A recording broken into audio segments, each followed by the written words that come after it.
de Hoffmann es un metabolismo no enzimático, ¿ya? El metabolismo de Hoffmann es un metabolismo no enzimático. ¿Por qué? Porque el metabolismo es regulado por la temperatura o el pH del cuerpo. Entonces, los que tienen metabolismo de Hoffmann disminuyen su metabolismo cuando hay hipotermia o cuando hay acidosis. Ya está. La acidosis y la hipotermia bajan el metabolismo de estos fármacos. Por el contrario, la hipertermia y la alcalosis aumentan el metabolismo de esos fármacos. Ya está. Ese metabolismo que es gobernado por la temperatura y el pH se llama metabolismo de Hoffmann. ¿Quién tiene metabolismo de Hoffmann? Atracurio y cisatracurio. Ellos dos tienen metabolismo de Hoffmann, ¿no? El atracurio y el citracurio. Ya está, eso no se olviden de este mecanismo de eliminación o metabolismo, ¿no? Ya está. Los demás tienen eliminación renal, eliminación hepática, ¿no? Recuerden, el pancuronio es el que tiene más tiempo de vida media, por eso el efecto es de acción prolongada, a diferencia del rocuronio, de que es de acción intermedia, ¿no? Pancuronio, acción prolongada, intermedia, rocuronio, ¿no? Ya está. Este es un cuadro comparativo de los bloqueantes competitivos, ¿no? Que son los no despolarizantes y los despolarizantes, ¿no? Ya está. Entonces, bueno, estos son los representantes, pero el despolarizante, recuerden, el bloqueante despolarizante característico es la succinilcolina, ¿no?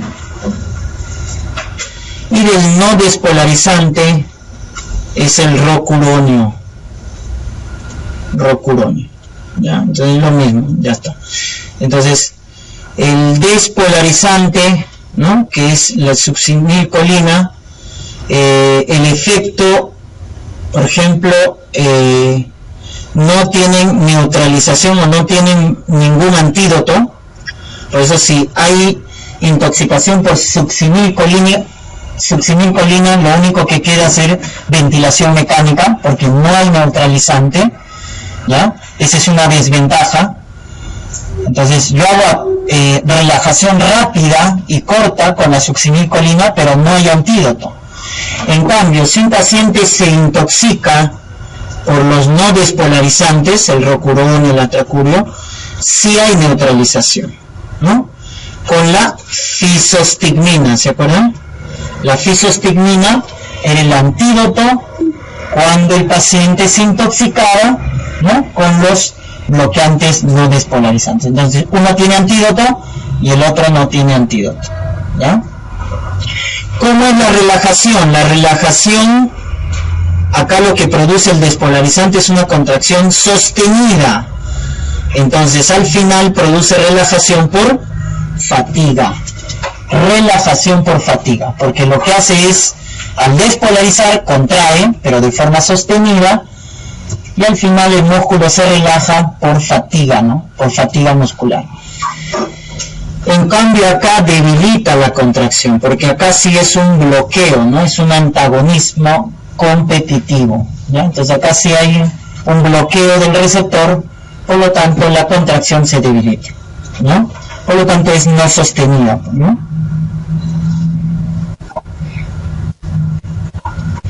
Muy bien, entonces igual para que quede fijo, miren la diferencia. El despolarizante es un bloqueo no competitivo, activación sostenida, por lo tanto produce fatiga.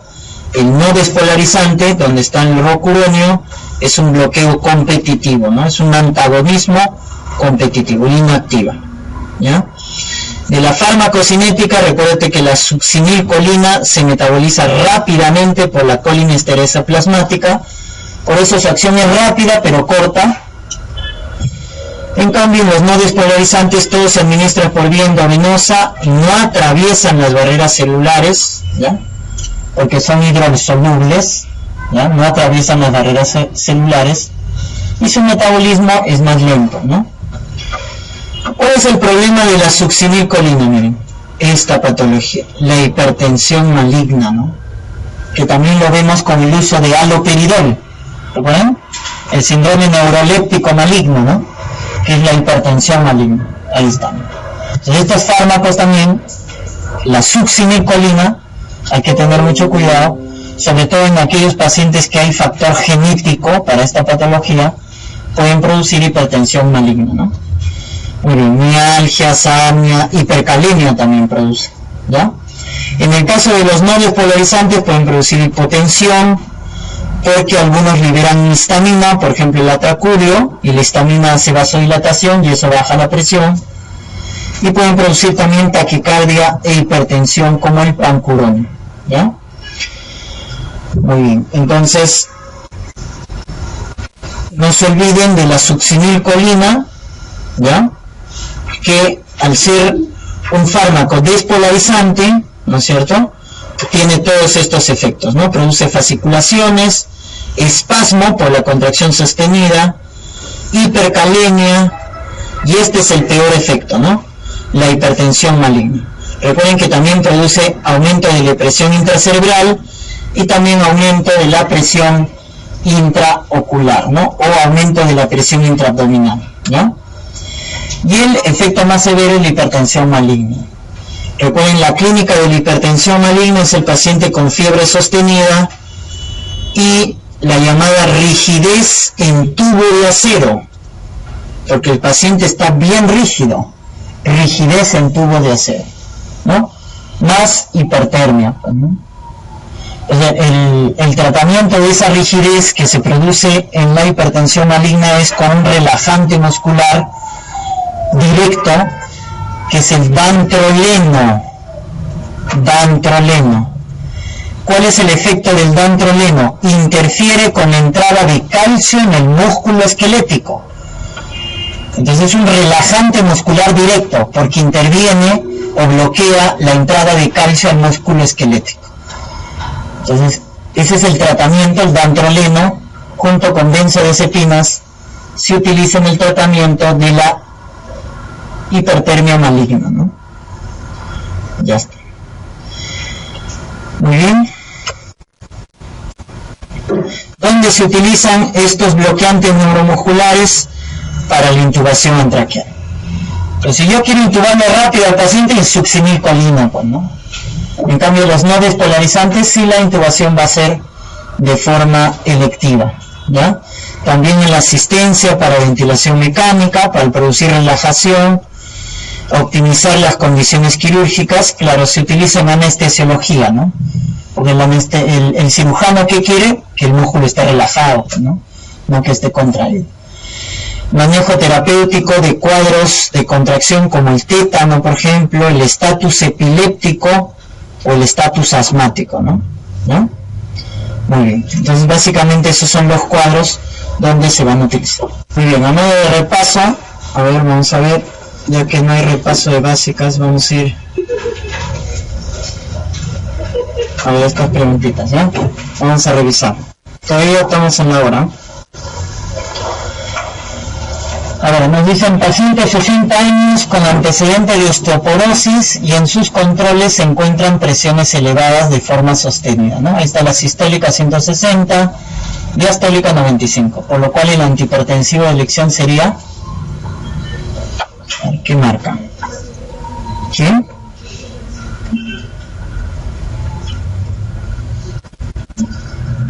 Las tiazidas, muy bien, correcto. La hidroclorotiazida, ¿no es cierto? Clave la C, ¿ya? Muy bien, ¿por qué? Porque recuerden que es un paciente, ¿no es cierto? Abuelito, adulto mayor, y tiene la particularidad de que la sistólica está elevada y la diastólica normal, ¿no? Esa es la llamada hipertensión sistólica aislada del anciano, ¿ya? Y en ellos, el antihipertensivo de elección es la tiazida. Recuerden que en hipertensión los dos que bajan la mortalidad es tiazida y beta bloca, tiazida y beta bloca, ¿ya? Respuesta a la C. En la 2, paciente con insuficiencia renal que en sus controles se encuentra niveles de potasio altos. ¿Cuál es el fármaco que está contraindicado? Si tiene falla renal y el potasio está elevado, ¿cuál no podemos dar? Los YECAS, muy bien. Lisinopril. ¿Cuáles eran los fármacos que elevaban potasio? YECAS, su hermana, ARA2, los diuréticos ahorradores de potasio, espironolactona, amiloride, trantereno y los AINES también. Ya está, esos 4 grupos elevan el potasio. Por eso esos fármacos hay que tener mucho cuidado en falla renal. Ya sea falla renal severa, cuando la tasa de filtración es menos de 30 mililitros por minuto, o cuando nos digan niveles de potasio elevado. YECA, ARA2, espironolactona y AINES, ¿eh? Hay que tener cuidado. Entonces la respuesta es la A, ¿no? Lisinopril es un YECA que no podemos dar porque el potasio está elevado. Paciente con falla cardíaca, clase funcional 3, o sea, está descompensado. Menciona el fármaco que aumentaría el pronóstico del paciente debido a que es uno de los antirremodeladores cardíacos. ¿Cuál? La espironolactona. Muy bien, el antagonista de la aldosterona. Pues, ¿no? Los 4 antirremodeladores, no se olviden, beta-block, los YECAS, su hermano ARA2 y la espironolactona. Esos son los 4 llamados antirremodeladores cardíacos, ¿ya? Los demás son sintomáticos, ¿no? Diuréticos, digoxina, son sintomáticos, ¿ya? Respuesta la C.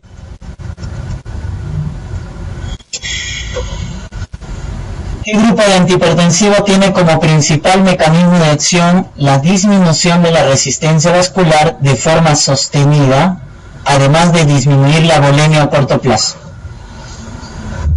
¿Quién es? ¿Furosemida? La furosemida baja la volemia, es el más potente, muy bien, a corto plazo, pero disminuye la resistencia vascular. ¿Quién disminuye la resistencia vascular y además disminuye la volemia a corto plazo? Las tiazidas, ¿se acuerdan que comentamos? Si me preguntaban por qué la tiazida es un antihipertensivo, no porque baja la volemia, eso es efecto a corto plazo. Pero el efecto principal de las tiazidas para bajar la presión de forma sostenida es porque dificultaban la entrada de calcio en el músculo liso y al final producían vasodilatación, disminuyendo la resistencia vascular. Por eso, en conclusión, las tiazidas bajan la presión a corto plazo por bajar la volemia, pero a largo plazo por disminuir la resistencia vascular. Respuesta: tiazidas, no se olviden, ¿eh? La tiazida se mete con la volemia y se mete con la resistencia. Esta paciente con antecedente de infarto que presenta dificultad para respirar en la evaluación se confirma, o sea, presenta disnea, un cuadro de edema agudo de pulmón, ¿no? Cardiogénico. Si el edema agudo de pulmón es cardiogénico es porque la presión capilar pulmonar está aumentada, ¿no? La PCP está a más de 25 milímetros de mercurio, por lo cual indicaremos un diurético de alta potencia, cuya reacción adversa es, ya está. Entonces, en edema agudo de pulmón, en falla renal aguda oligúrica, ¿cuál es el que empleamos? Furosemida. ¿Y cuál es su efecto adverso? ¿Hipercalemia o hiponatremia? ¿Eleva el potasio? No. ¿Quiénes elevan el potasio? ¿Qué diuréticos elevan el potasio? Los ahorradores de potasio. Entonces, la respuesta es la D, ¿no? Furosemida, hiponatremia. Recuerda, la furosemida, la tiazida te bota sodio y te bota potasio, ¿no? Produciendo hiponatremia y hipocalemia. La respuesta la D. Recuerden que la furosemida es el diurético que empleamos en falla renal, porque es el único diurético que aumenta el flujo plasmático renal, aumenta la tasa de filtración glomerular.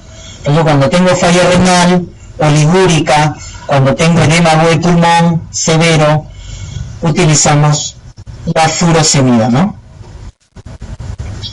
Antihipertensivo contraindicado en el embarazo. Bueno, ese es fácil, ¿no? Nifedipino, la betalol, metildota, no se olviden, los teratogénicos son los YECAS y los ARA2, pero son los mejores antiproteinúricos.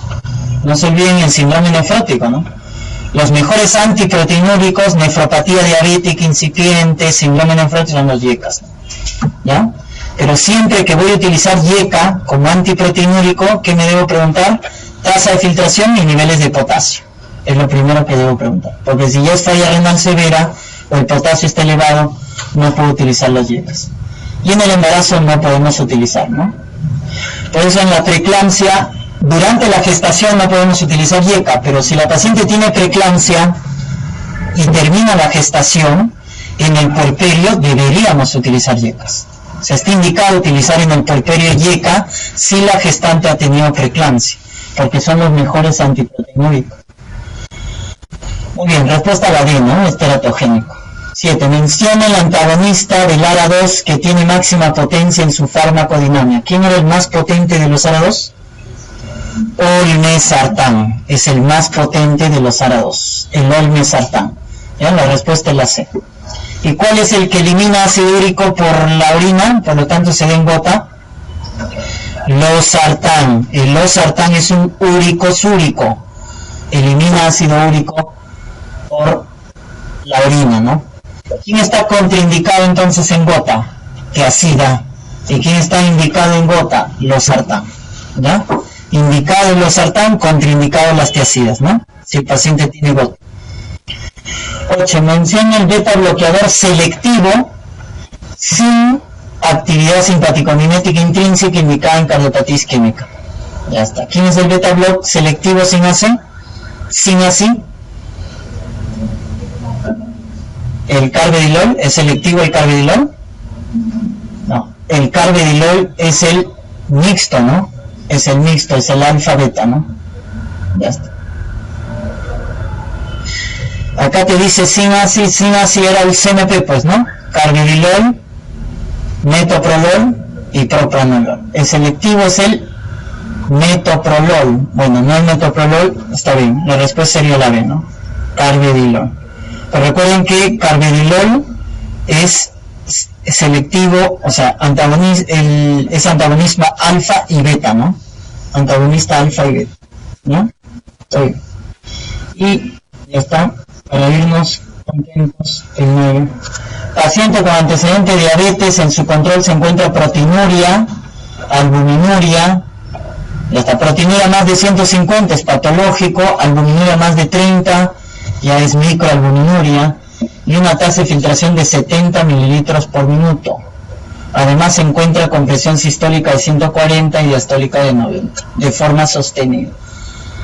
Ya está. Por tanto, el fármaco indicado para el control de la presión, ¿cuál será?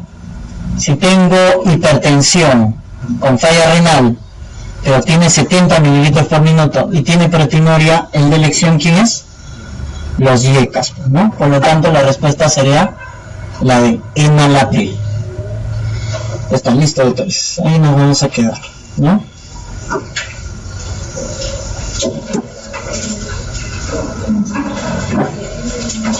El día de mañana tienen su simulacro, ¿ya?